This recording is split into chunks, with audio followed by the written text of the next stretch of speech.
Olá, meus amigos e amigas, estamos mais um MCast, o nosso podcast. Lembre de nos seguir nas redes sociais, Instagram Marcos da Costa, _SP, Facebook Marcos da Costa Oficial e no YouTube também Marcos da Costa Oficial. E hoje nós temos um tema que é apaixonante. Vamos falar um pouquinho de futebol, mas o futebol do ponto de vista da gestão, clube-empresa. E eu trouxe aqui para conversar conosco um amigo querido de muitos anos, um grande advogado, e foi um dos autores do projeto, uma das pessoas que redigiu o projeto junto com o outro amigo, Rodrigo Castro, redigiu o projeto que se transformou na lei que trata do clube empresa. Meu querido amigo Mansur, seja bem-vindo, uma alegria tê-lo aqui conosco hoje. A alegria é minha, quero saudar todos e todas que estiverem nos assistindo. Quero dizer da alegria de estar aqui contigo. Primeiro, um advogado que eu aprendi a acompanhar e a ter como um modelo de conduta, não só na presidência do nosso órgão de classe, mas como homem público, preocupado com as questões mais relevantes, com as pessoas que precisam ser assistidas. Uma figura excepcional. E eu estou muito contente de estar aqui contigo hoje. Obrigado, Mansur. Fala a rede social também para te acompanhar nas redes sociais. Eu falo só sobre SAF no meu Instagram, que é o @j.franciscomansur. Lá eu divulgo muitos artigos, não só os que eu escrevi, mas que muita gente escreve, palestras, cursos, não só a SAF em si, mas tudo de direito esportivo. Então, quem quiser me acompanhar, @j.franciscomansur com 2 S. Mansur, vamos começar a falar do projeto. Como é que teve a ideia? Como é que foi essa parceria com o Rodrigo Castro? Conta um pouquinho pra gente. Isso é quase que um momento central de direcionamento da minha carreira. Em 1998, eu era estagiário de uma grande banca, Pinheiro Neto Advogados, e ali a gente tinha sempre a provocação para criar nichos próprios. E em 1998 surge a Lei 9.615, que é a Lei Pelé. E ela vem com um artigo assim que poderia ter revolucionado o futebol brasileiro. O artigo 27 da Lei Pelé original obrigava todos os clubes de futebol que participassem de competições profissionais a deixarem de ser associações e se constituírem em uma das formas societárias do Código Civil. Eu olhei para aquilo e pensei, se eles vão se tornar empresas, eles vão ser nossos potenciais clientes. O fato é que essa norma foi muito questionada, inclusive sobre a constitucionalidade dela, tendo em vista o artigo 217, inciso 1º da Constituição Federal, que dá autonomia de organização aos clubes de futebol. E 2 anos depois ela foi modificada pelo Congresso Nacional, voltando a ser uma faculdade. Por que eu digo voltando a ser?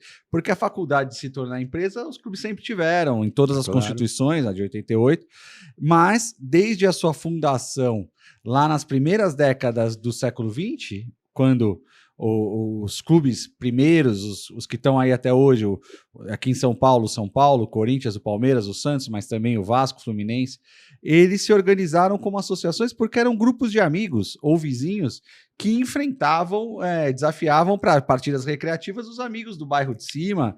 Não havia pagamento, até que o primeiro esperto falou, tem um jogador muito bom aí, que a gente pode trazer para jogar o nosso amistoso de domingo, só que ele quer receber alguma coisa. E aí eles pensaram, vamos pagar, mas nós precisamos também criar uma fonte de receita. E começaram a cobrar ingresso.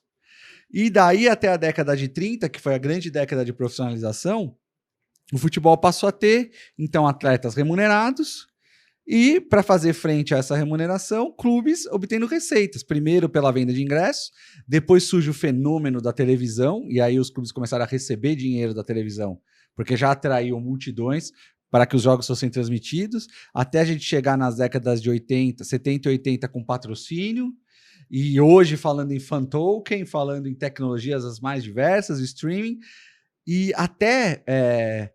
Presidente Marcos, eu gosto de chamar de presidente, se você não se incomodar. No parecer do advogado-geral da União, na exposição de motivos desse artigo 27 da Lei Pelé, advogado-geral da União, então advogado-geral da União, hoje ministro do Supremo Tribunal Federal, Gilmar Mendes, ele diz: nós não podemos tratar os nossos clubes de futebol que fazem negócios de 100 milhões para cá, 100 milhões para lá, como se fossem as santas casas de misericórdia. Então ali começa uma discussão que é a grande discussão acadêmica da minha vida, que é: por que os nossos clubes ainda estão organizados como associações? E o quanto isso é um obstáculo para o desenvolvimento do futebol brasileiro? E aí nós começamos, de 98 para cá, houve a profissionalização de quase todos os setores, inclusive os setores jurídicos dos clubes, mas não houve a constituição de empresas, não houve o abandono do modelo associativo. Deixa só fazer um parênteses de Gilmar Mendes, que é santista. Santista. Apaixonado por futebol também, santista. Sim, esteve na tribuna do estádio do Morumbi, que o senhor, como conselheiro consultivo, frequentava também, assistindo a um jogo Santos e São Paulo, se eu me recordo. Não sei. Convidado pelo Juvenal Juvencio. Eu não teria convidado para ele não secar o nosso time, né? Mas deixa eu te contar, e lembrando, década de 30, quando começa o processo de profissionalização, foi quando surge o nosso time, o São Paulo Futebol Clube. Exatamente. Só para fazer o registro. Que já foi o time da década de 40.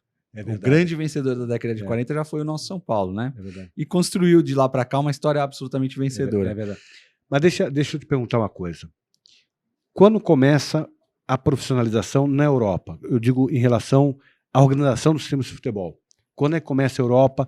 Porque a Europa, me parece, foi quem deu o primeiro passo em relação a profissionalizar a gestão do futebol, né? Sim. Interessante, porque cada país tem uma realidade que dialoga muito com a realidade da própria organização econômica do país. Por exemplo, quando a gente vai olhar, eu olhei a história dos clubes ingleses, o Manchester United já surgiu como uma empresa, com dono. Quando foi isso? Com dono. No final dos anos 1890, 1880. Tá. Então, de repente, a gente lê sobre manifestações de torcedores do United, sobre a gestão de um grupo inglês, um grupo norte-americano que hoje é proprietário do clube. Mas nunca houve um protesto para que o clube fosse associação ou voltasse a ser associação, porque a associação Manchester United nunca foi.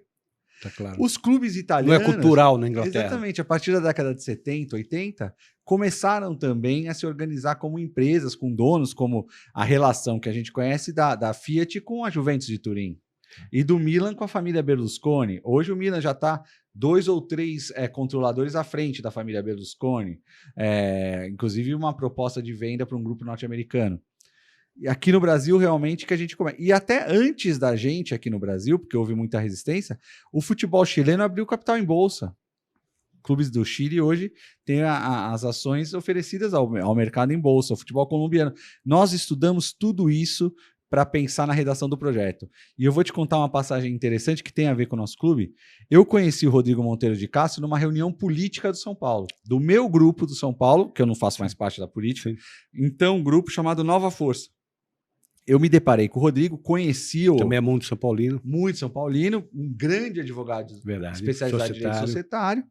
E eu disse a ele: Rodrigo, nós precisamos propor um estatuto novo para o São Paulo. Nosso estatuto está muito obsoleto. E o Rodrigo absorveu aquilo e alguns dias depois me ligou e falou assim: não gostei da sua ideia. Eu falei: puxa, propor um estatuto novo para o São Paulo, olha a imagem que ele fez. É como jogar 2 litros de água mineral no Rio Tietê. Em poucos segundos a água vai se misturar com a água suja. Nós precisamos propor um texto de lei. Eu falei: Rodrigo, mas quem somos nós?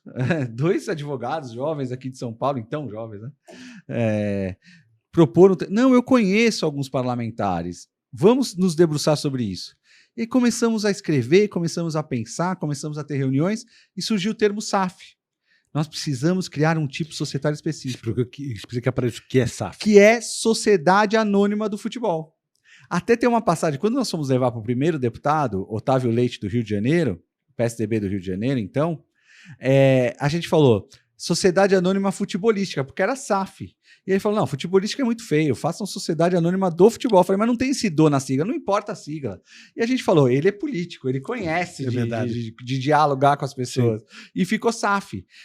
E a gente enfrentou um grande desafio, por exemplo, porque é muito raro no ordenamento brasileiro a criação de novos tipos societários. É verdade. E nós criamos um novo tipo societário para o futebol. Tanto que houve o projeto da Lei Pelé, que depois foi replicado um substitutivo ao nosso projeto de lei pelo deputado Pedro Paulo, também do Rio de Janeiro. Ele abandonava o modelo da SAF e voltava àquela... No começo era uma obrigatoriedade, depois ele evoluiu para uma faculdade, mas ele voltava para a opção dos clubes de adotarem um dos tipos societários do nosso Código Civil. Mas eu e o Rodrigo entendíamos que há especificidades no futebol, que é patrimônio cultural do país reconhecido em lei, pela própria Lei Pelé, e que movimenta o país como poucas outras manifestações culturais, e que nós precisávamos ter ali 20 ou 30 artigos para controlar as tradições, para não dar ao investidor a prerrogativa sem que o clube participe de uma mudança de nome, de uma mudança de símbolo. Fizemos ali os nossos 20, 27 artigos. Depois, já no Senado, o que aconteceu foi que o projeto substitutivo passou na Câmara com uma grande vantagem, quase por unanimidade, e quando chegou ao Senado, nós insistimos com um senador de Minas Gerais chamado Rodrigo Pacheco, e ele quis apresentar o nosso projeto. Quis o destino que meses depois Rodrigo Pacheco tivesse se tornado, como é até hoje, presidente do Senado. Rodrigo, que é um amigo pessoal, Rodrigo, que era conselheiro da OAB de Minas Gerais, advogado criminalista, muito bom, né? Foi presidente da Comissão de Prerrogativas da OAB de Minas Gerais. Né? E quando ele recebe o nosso projeto, ele diz, eu quero no mínimo que a gente procure uma convergência entre os dois projetos. Sim. Quando ele se torna presidente do Senado, nos primeiros dias, ele dá uma entrevista para a Rádio Itatiaia e diz, o projeto da Sociedade Anônima do Futebol está no Senado e vai andar. E não foi diferente. Em 6 meses, ele aprovou por unanimidade no Senado. Um político habilidosíssimo aprovou por unanimidade no Senado. Eu assisti à votação. Os partidos das mais diferentes matizes dizendo apoiamos o projeto de autoria do nosso presidente Rodrigo Pacheco. E ele havia nomeado um relator, o senador Carlos Portinho, também advogado e também especialista em direito esportivo, nosso representante no Senado. Que estado que ele era? Você lembra? Rio de Janeiro. Rio de Janeiro. Um senador que assumiu o cargo pelo falecimento do titular, ele assumiu. E o Carlos Portinho inseriu no nosso projeto mecanismos de quitação das dívidas dos clubes, que nós não havíamos colocado. Nós tínhamos um projeto absolutamente liberalizante. Os clubes vão ter novas fontes de receita, porque é isso que está por trás da SAF, fazer com que os clubes tenham novas fontes de receita, e vão pagar as dívidas. E o Carlos Portinho não. Ele preservou o direito dos credores, inserindo uma série de artigos sobre a quitação. Esse projeto, presidente, foi aprovado por unanimidade no Senado, por unanimidade menos 7 votos na Câmara, e foi a sanção do presidente da República. E a sanção do presidente da República fez um veto que poderia ter matado o projeto, porque ele vetou o regime especial tributário. Imagina que os clubes, associações, vários impostos eles não pagam, alíquota zero. E com as receitas que alguns dos nossos clubes têm, eles passariam a pagar uma alíquota que podia chegar a 34%. Nossa. Seria um grande motivo para que os clubes não fizessem Sim. a SAF. Nós propusemos uma alíquota única de 5% para uma série de impostos. A Casa Civil, a Presidência da República, entendeu que era uma renúncia fiscal, mas ao nosso sentir não era. Porque a gente saía de 0 para 5, não de 34 para 5. Porque claro. Se a gente tem 841 clubes no Brasil e a gente tivesse a adesão Quantos clubes? 841 clubes 840. registrados na CBF, a gente tivesse a adesão de 3 clubes, porque o regime tributário era muito agressivo, a gente estaria perdendo a oportunidade de cobrar de 100, 200 clubes 5%. Eles iam continuar pagando zero. Bom, os senadores, os deputados ficaram sensibilizados com essa tese e derrubaram o veto. Em 28 de setembro de 2021, ela é de 6 de agosto, mas a entrada em vigor no mundo real é de 28 de setembro de 2021. Ano passado. Aliás, a definição de uma alíquota diferente é importante até porque a gestão do clube hoje está pautada na isenção de certos tributos. Quando passa a ser uma empresa, né, o impacto tributário vai surgir. E os clubes não estão preparados para receber esse impacto tributário. Né? Então, era preciso uma alíquota separada, diferenciada. O futuro é outra coisa, mas principalmente nesse momento, como estímulo e como segurança jurídica para os clubes. Né? Sabe que Rodrigo e eu, voluntariamente, fomos nomeados pelo presidente Carlos Augusto de Barros e Silva, antes da entrada em vigor da lei da SAF, quando o projeto era apenas um projeto tramitando no Congresso, para estudar o impacto tributário, entre outras coisas. Sim. Nós contratamos a Deloitte. E a Deloitte calculou em diversos cenários, tendo visto o balanço, que o São Paulo passaria a recolher, num regime anual, 20 milhões de reais a mais do que recolhia. Com que alíquota? Se o São Paulo, sem a lei da SAF, passasse a ser simplesmente uma sociedade anônima, claro. recolhendo a 34%, Tá claro. ele pagaria 20 milhões. Nós até argumentamos, falamos, mas vocês contrataram um goleiro reserva que, somado a um centroavante que já foi embora, dá 20 milhões. Mas não, nós não podemos submeter o São Paulo a esse regime. Agora, com a lei da SAF, esse argumento acaba, porque esse 5% é praticamente o que eles recolhem hoje. Até porque a questão do valor do goleiro e tal, isso faz parte do business. Claro. Né? Isso não está não é um custo da estrutura. Né? Adesperneando. Não, e não é no custo da estrutura. É a mesma lá. coisa de uma imobiliária que compra e vende imóvel, né? Que intermedia a compra e venda de imóvel. Imobiliária não, mas a construtora, por exemplo, constrói imóvel, né? Mas você constrói imóveis nesse valor.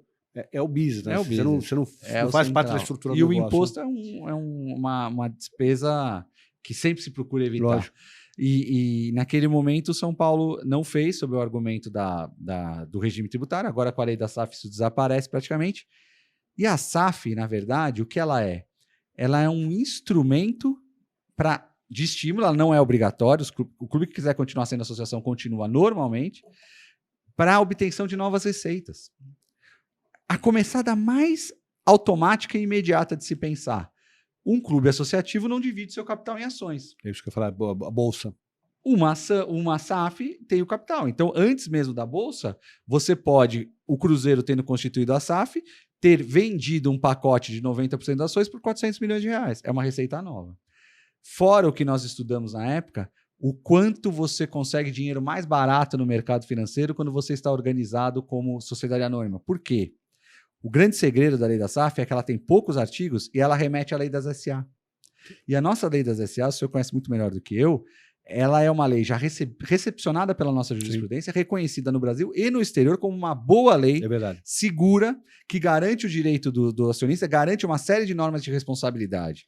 Para ser sociedade anônima é preciso ter muito mais responsabilidade do que por um modelo associativo que, definido no artigo 53 do nosso Código Civil, é a reunião de pessoas para finalidades não econômicas. Tá claro. E é claro que o nosso futebol assumiu finalidades econômicas já há muito.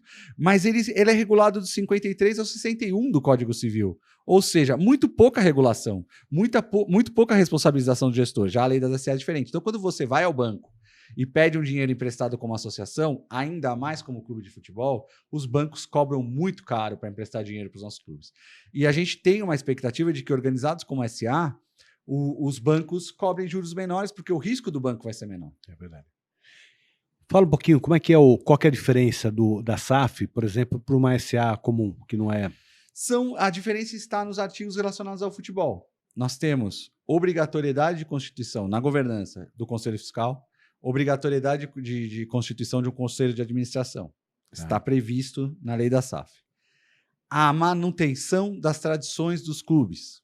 Isso não está na lei das SA, mas, por exemplo, enquanto o clube detiver, no mínimo, 10% ou uma ação da SAF, nenhum tema relacionado a nome, sede, uniforme, tudo aquilo que compõe o vínculo afetivo entre o torcedor e o clube pode ser deliberado pela SAF sem aprovação na Assembleia Geral dos Associados do clube, que se mantém como associação, mas sem o futebol profissional. Mas mesmo assim, ele precisa aprovar...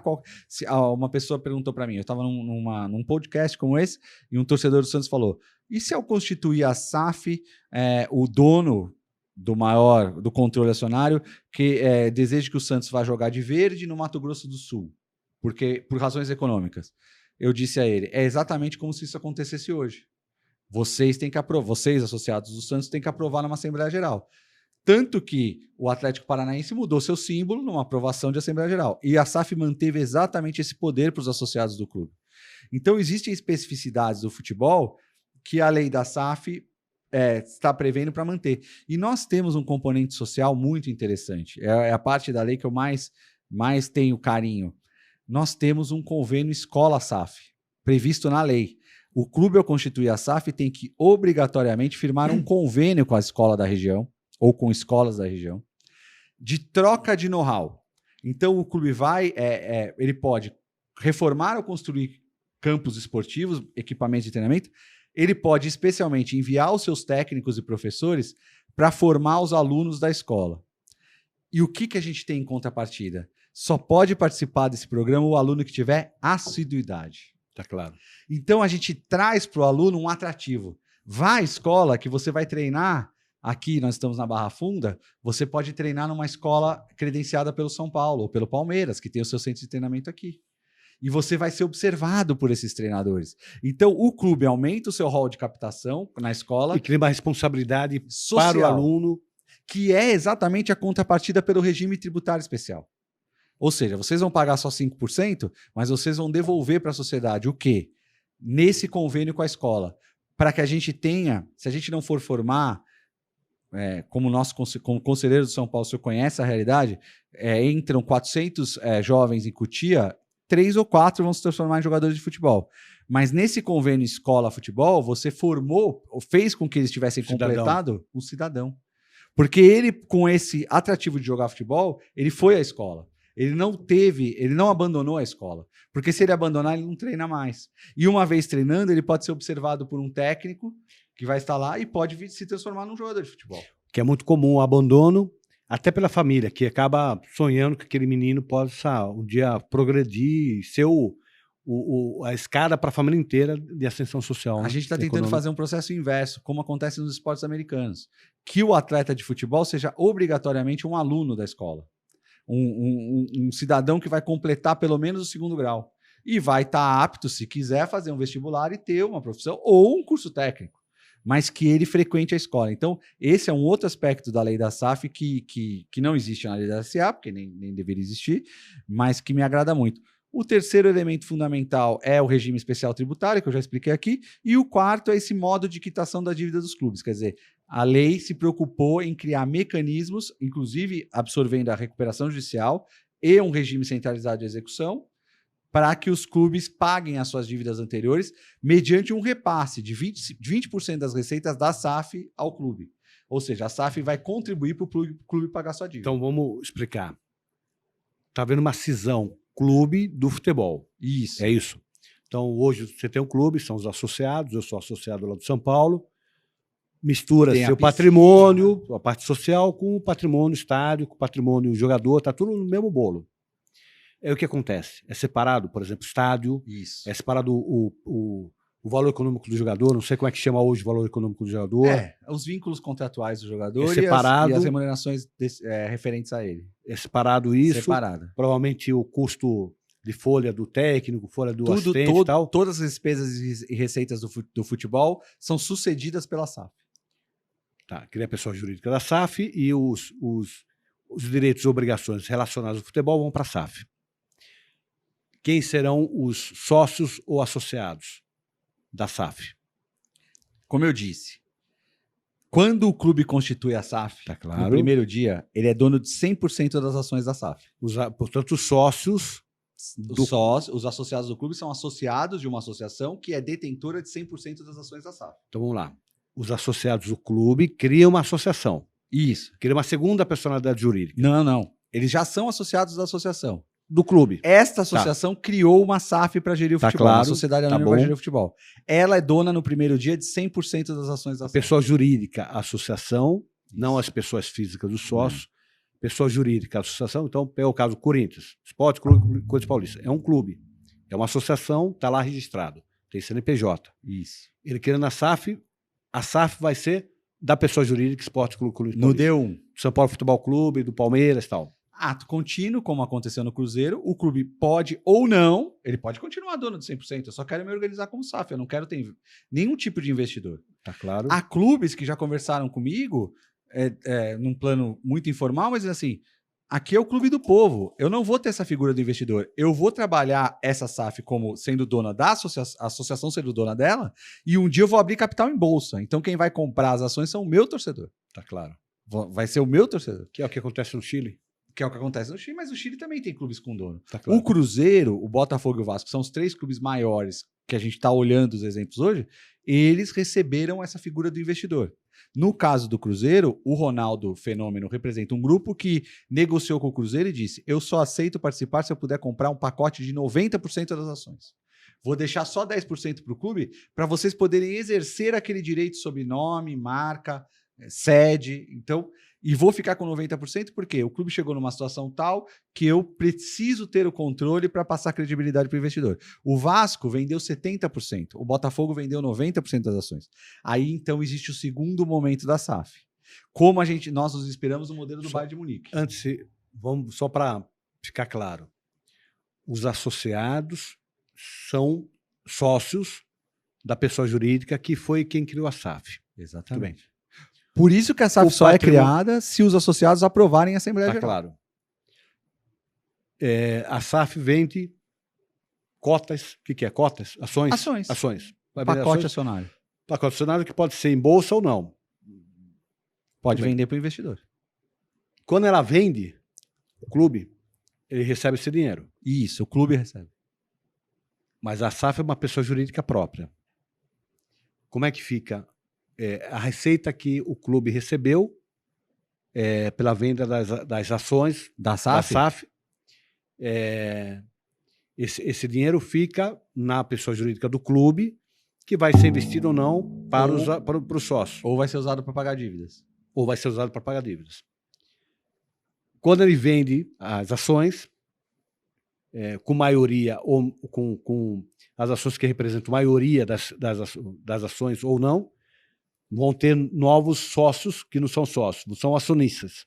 Tudo bem. Esses acionistas vão ter poder econômico e vão ter poder político sobre a SAF. Isso. Então, se poder for... de gestão. Poder político também, né?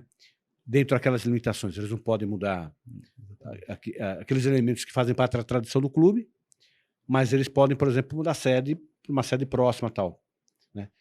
Eles passam a ter poder de votar e tomar decisões dentro daquela limitação que foi estabelecida.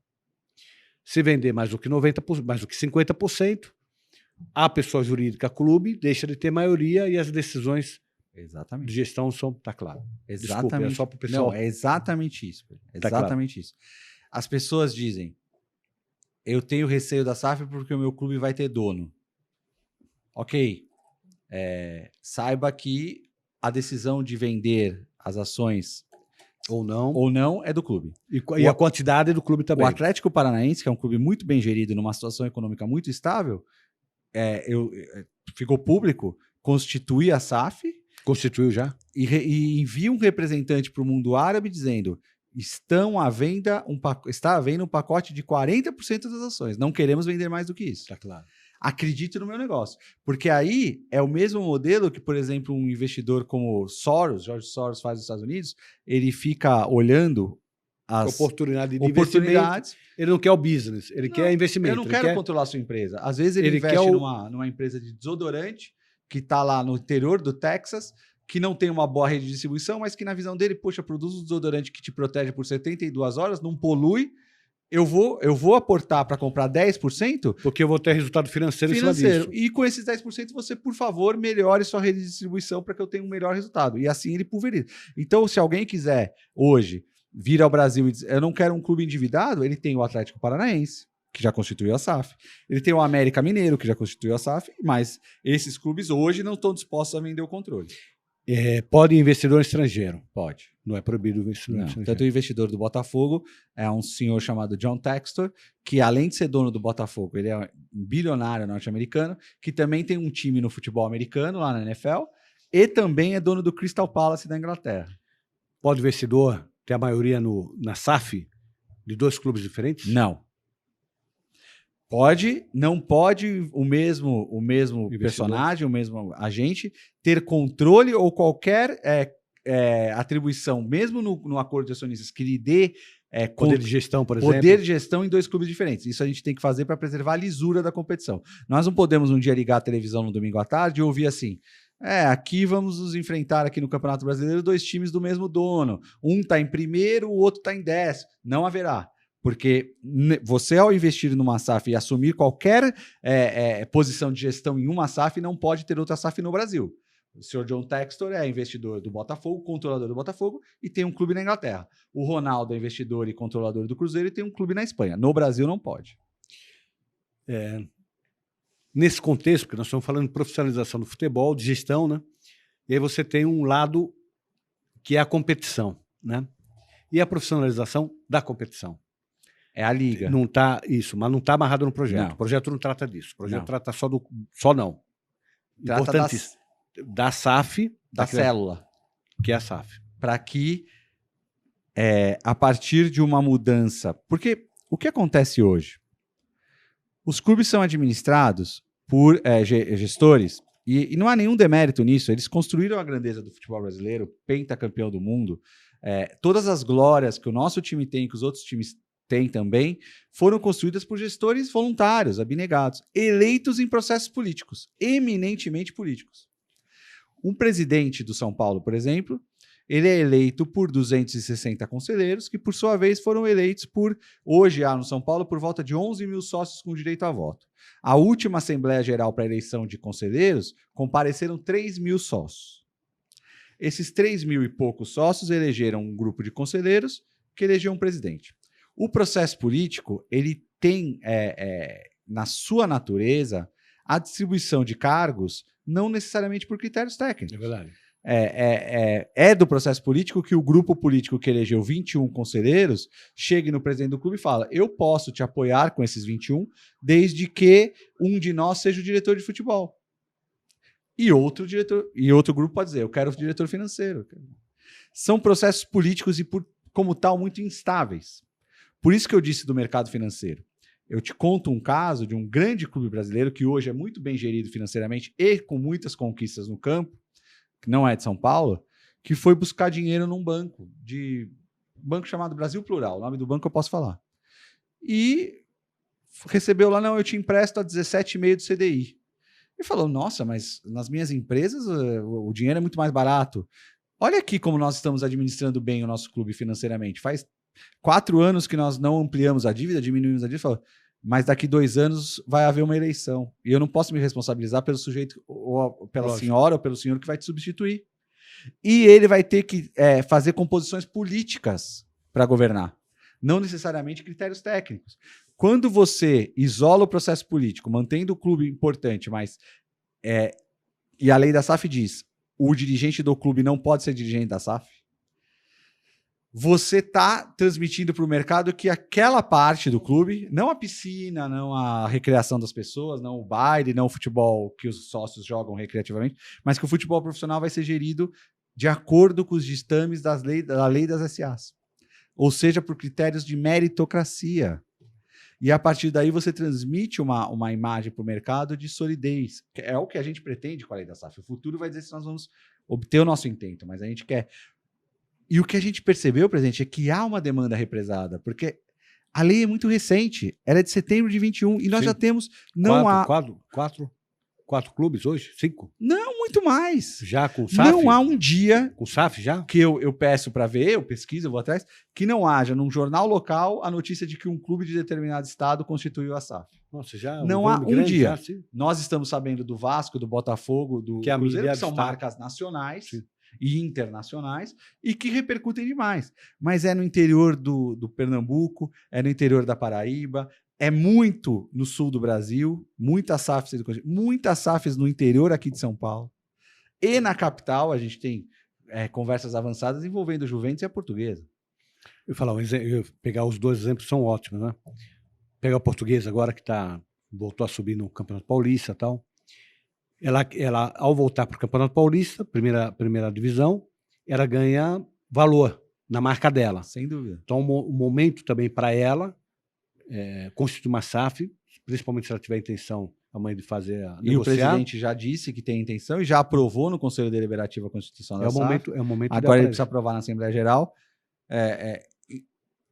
O número de clubes interessados na SAF nos surpreendeu. Mesmo ao Rodrigo e a mim, como autores do projeto, a gente achou que iam 2 ou 3 testar o modelo. Não. E aí você fala: mas muitos desses estão absolutamente pressionados por dívidas. Estão. Mas o Atlético Paranaense não está e constitui o SAF. O América Mineiro constitui a SAF e está muito bem. Conta um pouquinho da dívida. Como é que fica a dívida do clube? Esse é um aspecto muito importante. Primeiro elemento essencial: a dívida do clube permanece no clube. Isso significa que a SAF não tenha nenhum tipo de responsabilidade? O que é a dívida do clube? Aquela que ele constituiu antes da constituição da SAF. Inclusive é do futebol. Inclusive é do futebol. Tá claro. Muito bem colocado. Inclusive é do futebol. Isso significa que a SAF não tem nenhuma responsabilidade? Não. Significa que ela não tem responsabilidade solidária num primeiro momento. Nós estamos aqui muito perto do Fórum Trabalhista e o juiz do trabalho vai julgar e deve cumprir a lei. Mas é muito importante que se diga, nós não estamos isentando a SAF. Por quê? Porque existe a possibilidade do clube aderir ao regime centralizado de execução, que é algo que já existe na Justiça do Trabalho, especialmente criado para clubes de futebol no Rio de Janeiro, em Ribeirão Preto, que é a reunião de todas as ações trabalhistas, o que tem até agora é só das trabalhistas, num juiz só.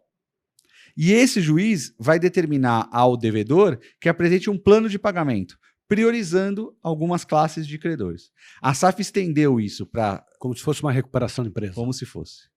A SAF estendeu esse conceito do regime centralizado para as execuções cíveis e trabalhistas. Trabalhistas e cíveis.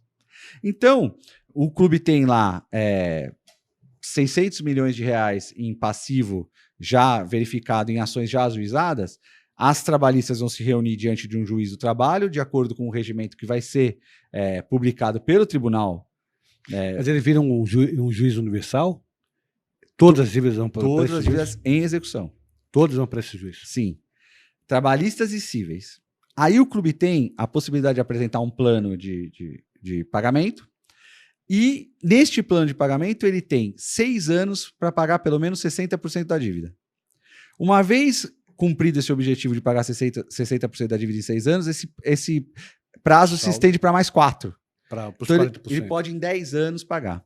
Qual é a outra grande responsabilidade? Porque a primeira responsabilidade da SAF é, se o clube não pagar em 10 anos, a lei prevê expressamente que a dívida aí sim passa a ser da SAF.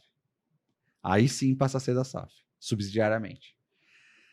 Qual é a outra responsabilidade da SAF? A SAF tem a obrigação... Vou fazer uma pergunta advogada aqui. Fazer. Eu estou pensando aqui. Até me ajuda. Intercorrente aí. Exatamente. Até me ajuda. A SAF tem que repassar 20% das receitas correntes mensais, todo mês. Está na lei. Está na lei. Está claro. Ou 50% dos dividendos ou juros sobre capital próprio, capital da SAF. Está claro. E esse valor tem que ser obrigatoriamente para pagar a dívida. Se o presidente do clube, associação, recebe esse valor da SAF e não paga a dívida, ele está sujeito a penalidades. Inclusive na esfera criminal. Porque, vamos dizer, um clube grande, é o caso do São Paulo, que a mídia divulga que está a dívida em torno de 650 milhões. Ele não vai ter mais o patrimônio jogador. Não vai. Ele não vai ter mais patrimônio o estádio, provavelmente. O estádio é uma coisa interessante que foi mencionada e eu deixei passar. O que a lei da SAF diz é que o estádio e os centros de treinamento tem que ser objeto de um contrato entre a SAF e o clube para utilização pela SAF. Para ficar no clube. Pode ficar. E a SAF pode, eu já fiz isso num caso prático, celebrar inclusive um contrato de locação do estádio com o clube. Tá claro. Já é uma receita a mais. Os 20%, outra receita. A extensão dessa, quer dizer, não é proibida a constrição durante o prazo se os pagamentos tiverem sido feitos em dia, não há penhora. Aquela possibilidade, aquele cenário que eu já vi... Fazer a penhora da renda do jogo. Toda quarta-feira o clube entra em campo para jogar, um jogo de Libertadores. Aos 35 do segundo tempo, chega o oficial de justiça e penhora a renda inteira, isso sufoca o clube. Lógico. Quando ele faz um plano de pagamento para 10 anos, ele não tem mais essas constrições. Então, ele consegue alongar o perfil da dívida. Estudos que subsidiaram esse trecho da lei que foi feito pelo senador Portinho mostraram que o Flamengo foi capaz de colocar a dívida dentro de um plano absolutamente possível de ser cumprido em 6 anos. Por isso que ele pensou no prazo de 6 anos, prorrogável por mais 4, porque nem todos os clubes têm o tamanho da torcida do Flamengo. Tira uma corda do pescoço dos clubes. Tira uma corda dos pescoços. Mas, ao mesmo tempo, pensando no credor, que não tem culpa de absolutamente nada disso, qual é a perspectiva, presidente, de um credor, de um clube que deve R$1 bilhão e tem receitas de 150, 200 por mês, por ano? 150, 200 Sim. por ano e deve R$1 bi, de receber um dia. É verdade. E se tratando de uma associação que está sujeita não à falência ou recuperação judicial, até pouco tempo atrás, mas sim à insolvência civil. Agora nós criamos pelo menos uma luz de que o nome dele vai estar contemplado na lista de credores e em algum momento ele vai ter que ser contemplado em sua dívida. 6 anos mais 4 é muito tempo? É pouco tempo? É discutível, mas pelo menos se criou uma luz pro credor. Esse período está na lei. Tudo na lei. Tudo que eu falei até agora está na lei. Tá. Constituída a SAF, começa o contrato, o vínculo contratual com os jogadores vai tudo para a SAF. Sim. Inclusive perante a CBF, a Federação Paulista de Futebol, a Federação Mineira, é obrigatório. Automático por lei, eles são, e a CBF e as federações estaduais já estão registrando atletas em nome da SAF, automaticamente com o CNPJ novo da SAF. Já tem, como é que chama? O registro, não, que sai no... BID. O BID, já tem BID com... Do Cruzeiro, jogadores do Cruzeiro. Já estão tudo jogadores do Botafogo, jogadores do Vasco. E o nome da SAF? No Cruzeiro, por exemplo, qual que é o nome da SAF? O nome do clube acrescido de SAF. Vasco da Gama, Clube de Regatas Vasco da Gama, SAF. Cruzeiro Esporte Clube, SAF. Botafogo de Futebol e Regatas, SAF. É assim que eles estão registrados na CBF. Que não precisaria ser assim. Podia ser outro nome. Mas você não vai abrir mão de um ativo desse. Esse é o nome. Esse é o torcedor torce para esse clube. O vínculo em tese, poderia ser... É obrigatório usar as marcas indicativas do clube que a constituiu. No nome? Você pode tirar. O Botafogo agora fez uma reformulação e tirou o Regatas. Tá. Que não é o caso, porque o Botafogo ainda faz Regatas. Tá. Poderia ficar Botafogo, Futebol, SAF.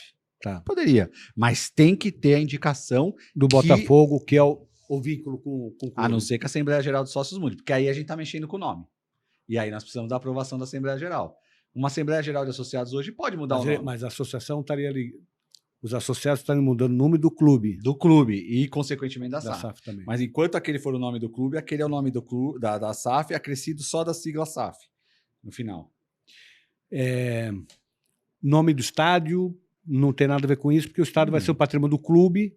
Se o Estado continua com o patrimônio do clube, o clube pode vender o nome do Estado e não entra na SAF. Existem 3 formas de se lidar com o estádio. Vamos lá. O estádio continua com o clube. Não necessariamente. Sim, mas vamos supor, o Estado continua com o clube. Aí só vai mudar se os associados assim o quiserem. Mas a venda no nome do estádio, a receita disso não vai para a SAF, porque não é a SAF que é o titular do clube, não é o proprietário do clube. Exatamente. Do estádio é o clube, não é o... Se a SAF está pagando aluguel para jogar no clube, o naming rights do estádio não é receita da SAF. É receita do clube. Nesses contratos que eu fiz de locação do estádio, o clube continua tendo a prerrogativa. Se a SAF apresentar um projeto de naming rights e quiser propor uma divisão de valores, aí é outra coisa. São 3 situações em que o estádio pode ser parte desse contexto. A primeira é integralizando o capital da SAF. O estádio pode integralizar o capital da SAF. Tá claro. Usufruto. O estádio não, o clube. O estádio. O estádio é uma pessoa jurídica? Não, o estádio pode ser um ativo do clube, porque quando o clube cria a SAF... Lógico. Ele pode servir... Como? Lógico, ele pode servir para integralizar o capital da SAF. Desculpa. Ele pode ser objeto de um contrato de usufruto. Tá claro. E ele pode ser objeto de um contrato de locação. Tá claro. Nessas 3 hipóteses. O que não pode é não haver nada.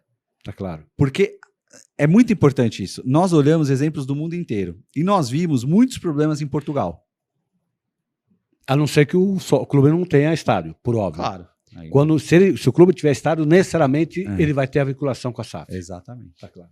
Aí cabe a SAF procurar o poder público, procurar quem... Sim, mas aí é outro contrato que não tem vinculação com a SAF. Nós verificamos 2 coisas muito importantes. A primeira, de Portugal. Muitos conflitos entre o clube que constituiu a SAD, lá chama SAD, Sociedade Anônima Desportiva, e a SAD. Muitos conflitos. Alguns relacionados com o estádio. Então, nós colocamos uma norma que deverá haver um contrato estabelecendo a forma de utilização do estádio. E a segunda, que nós conseguimos transpor, que é o famoso caso do Belenenses, onde imagina essa situação, o clube constituiu a SAD do Belenenses, o Belenenses Associação, romperam e o Belenenses se inscreveu para jogar as competições como o Belenenses Associação. Isso não é permitido pela lei brasileira. Pela nossa lei da SAF, ele deixa de ter qualquer vínculo ou registro com a confederação. Não pode mais. Não pode mais. Ele tomou a decisão de constituir. Ele entrar na Série D para começar. De forma nenhuma. Não pode. O clube que constituiu a SAF não pode participar de nenhuma competição de futebol. Só a SAF. E o que não é futebol? Aí, Porque em Portugal é desportiva. É isso, desportiva. não é? Aí entra tudo. Tudo. Aí tá Mas no Brasil vai ser só futebol. só futebol. Nós não fizemos uma. Agora, o projeto de lei da lei que vai substituir a Lei Pelé, que tem artigos muito bons, muito importantes, ele tentou trazer alguns conceitos da SAF. Primeiro, ele admite a SAF. Ele diz que esta lei observa todos os artigos da Lei 14.193, que é a lei da SAF. Mas ele tentou absorver alguns conceitos da SAF para estimular também a criação de sociedades anônimas ou limitadas, porque o tipo da sociedade anônima é muito caro. Às vezes, para uma outra modalidade, pode ser organizada. Mas tentou absorver alguns conceitos para estimular também que outras modalidades se organizem, não mais como associações, mas como formas de Basquete basquete. separado, do vôlei separado. Pode ser. Hoje, não. Hoje, Não, digo nesse projeto. Não, todas as outras modalidades, permitindo que sejam separadas, exatamente como você falou. Mas todas eram juntos ou Separados. Pode ser separado. Pode ser separado. O Cruzeiro, o exemplo que a gente já deu aqui, ele tem um time de vôlei muito importante, que está disputando a final da Liga Nacional de Vôlei. Esses 400 milhões que o Ronaldo... Aí as pessoas falam, mas esse projeto não pensou nos outros esportes. Pensou, porque desses 400 milhões que o Ronaldo aportou... Vai para o clube. Boa parte vai ser usada para pagar dívida, mas boa parte pode ser usada para subsidiar, para ter um vôlei melhor. É dinheiro para o clube associação que ficou. Nosso São Paulo tem um basquete fortíssimo hoje. Campeão das Américas. Atual campeão das Américas. Vai disputar o campeonato intercontinental de clubes. Se eventualmente vier a acontecer, o que eu não acredito a curto prazo, esses valores podem servir para fomentar o basquete. Como você não acredita que sai o SAF do São Paulo? Não acredito. Não acredito porque eu fui obrigado a ter ao longo da vida um olhar sobre o processo político do São Paulo. Lógico. Então eu vejo que não é uma questão desta gestão vis-à-vis a oposição. É uma questão de todos os grupos de terem uma enorme rejeição à possibilidade de profissionalização do São Paulo Futebol Clube. Eu tenho um jornalista muito amigo, de quem eu gosto muito, jornalista esportivo, muito Marcelo D'Amato, que ele diz: o São Paulo foi a excelência no modelo associativo, portanto, ele vai ser o que mais vai resistir a entrar no modelo empresarial. E eu vejo isso claramente, não só em conselheiros de situação, como de oposição. Não só naquele que eu vislumbro como sendo o candidato natural da situação para o próximo mandato, como no candidato natural da própria oposição. Então não há, hoje, nenhum ambiente político para o São Paulo constituir a SAF. Nós estamos falando aqui de Botafogo, são grandes clubes, mas estão numa dificuldade maior, até em tamanho de torcida e tal. Sim. Flamengo tem algumas... Flamengo ele tem Corinthians, Palmeiras, Atlético Mineiro Inter, fala muito de SAF. O Atlético Grêmio. Mineiro, ele trabalha no regime do mecenato hoje, né? Isso. Ele tem... Mas essas pessoas já perceberam o que garante os direitos do mecenas. Sabe como o mecenas está respaldado num clube, presidente? Por um contrato de mútuo. A qualquer momento o clube pode dizer ao mecenas: vá procurar os seus direitos. Tá claro. O mecenas do Atlético, perceberam que eles vão estar muito mais respaldados em todo o investimento que fizeram se eles forem, ao invés de alguém que emprestou dinheiro, refletido no contrato mútuo, acionistas. Tá claro. O Palmeiras, eu ouço as declarações da presidente do Palmeiras, ela fala: o Palmeiras não pode ter dono. Ela exerce um absoluto controle do processo político do clube. Mas ela é o mesmo caso. Ela está respaldada por um contrato que, que no começo era um contrato de patrocínio, mas a Receita Federal disse: este é um contrato de mútuo. O que respalda tudo que ela aportou no Palmeiras até hoje é um contrato de mútuo. Ela estaria muito mais segura e respaldada se ela fosse acionista, mas ela tem as vertentes dela como presidente do clube, políticas institucionais, e a lei da SAF em nenhum momento quer se imiscuir na autonomia interna dos clubes. Os clubes decidem. Tem algum modelo hoje? Você sabe qual que foi o primeiro a adotar a SAF? A gente tem essa informação? Cruzeiro foi no Brasil? Dos grandes clubes. O primeiro a registrar uma SAF foi o Cruzeiro. Foi o Cruzeiro. O Cruzeiro está com uma dificuldade ainda em relação aos associados. Não, já foi esperado. Dá para ter uma noção se nesse primeiro momento teve essa dificuldade, que os outros clubes viram, portanto, se foram fazer a SAF, já vão tentar ajustar para não ter a mesma dificuldade. Sempre aprimorar. Tem algum ponto positivo que você fala assim: olha, Isso de fato repercutiu do jeito que a gente esperava, isso repercutiu mais do que a gente esperava. O que eu posso dizer sobre o processo do Cruzeiro, do qual eu não participei? Mas informações mídia e públicas. tal, Informações públicas. O que o Cruzeiro fez?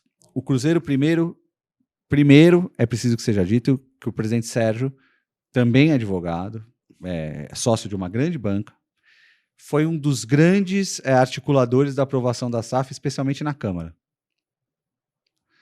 Uma vez aprovada a SAF, o Cruzeiro foi um dos primeiros clubes que se adiantou e fez a aprovação em Assembleia Geral da Constituição da SAF e aprovou em Assembleia Geral a possibilidade de transferência de 40% das ações da SAF.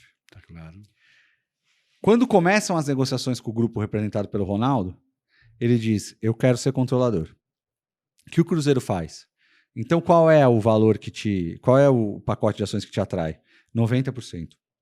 O Cruzeiro chama, numa sexta-feira à tarde, uma outra Assembleia Geral para modificar aquela decisão de 40% para 90%. Aquilo é aprovado numa sexta-feira. No sábado, cai como se fosse um meteoro, para a gente que estuda isso, o anúncio de que o Ronaldo seria o adquirente desses 90%. O que aconteceu aí, presidente? E eu já falei isso publicamente, e muitas pessoas falaram. Esse anúncio foi feito antes de dois elementos que são essenciais e de cautela que todos nós, advogados, devemos ter ao trabalhar no tema da SAF. Foi feito sem a realização da auditoria e sem a realização da valoração, do valuation do patrimônio do Cruzeiro.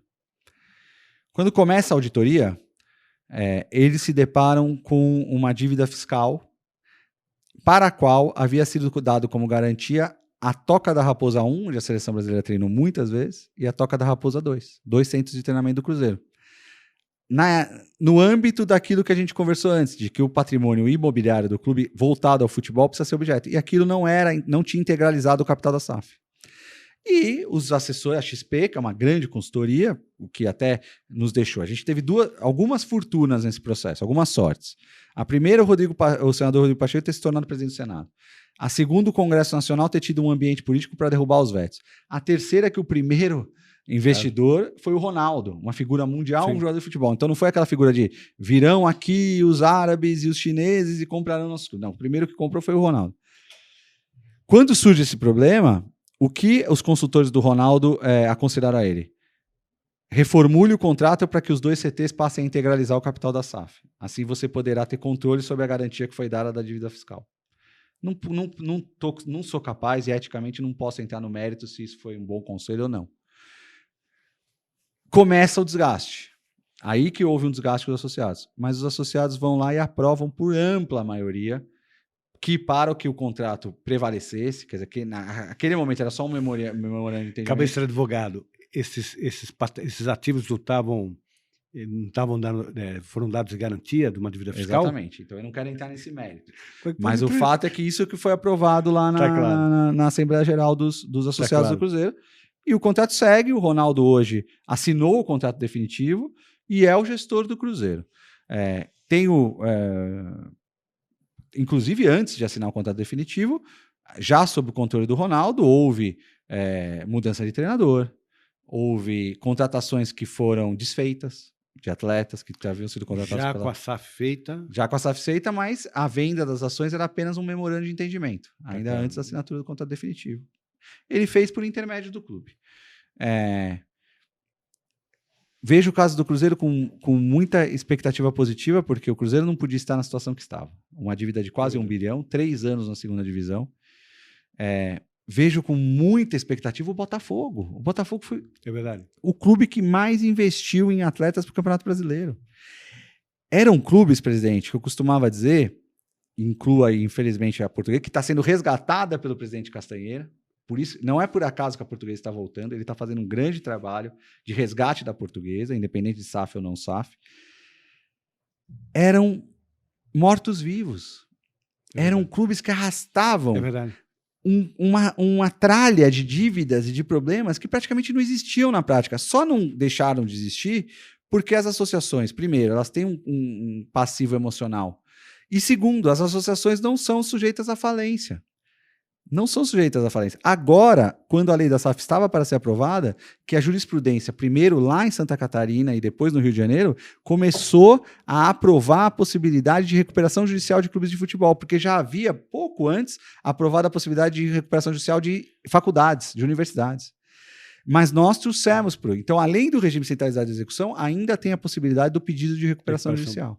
E aí funciona como Como a é que recuperação funciona? Porque a SAF não leva as dívidas, fica no clube. O clube pode pedir a O RJ. clube pode pedir. A SAF continua isenta. A SAF a gente quis.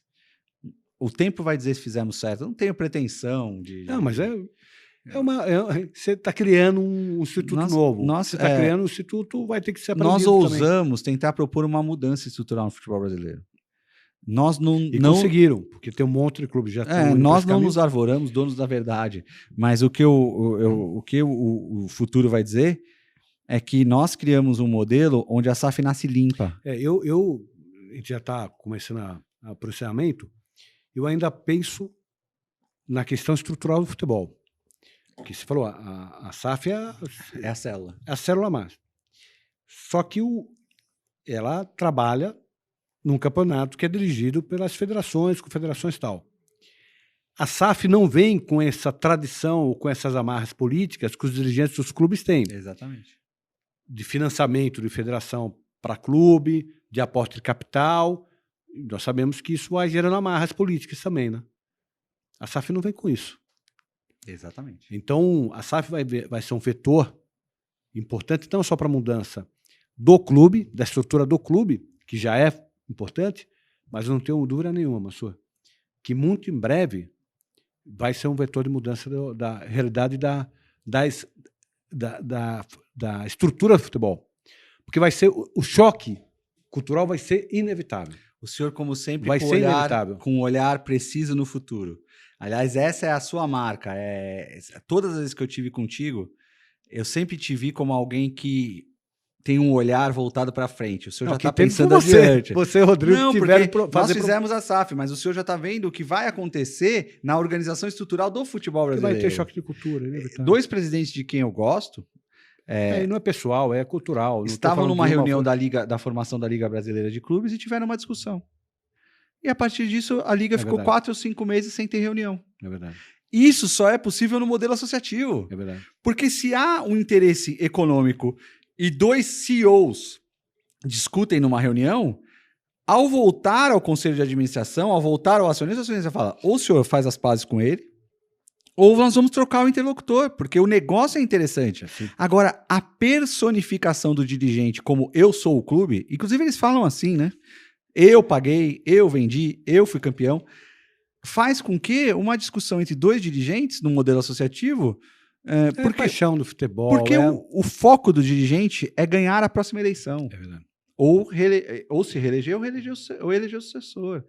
E o foco do gestor é resultado. Há algum risco do foco resultado se sobrepor ao foco resultado financeiro, sobrepor ao foco resultado competitivo? Me perguntam muito isso.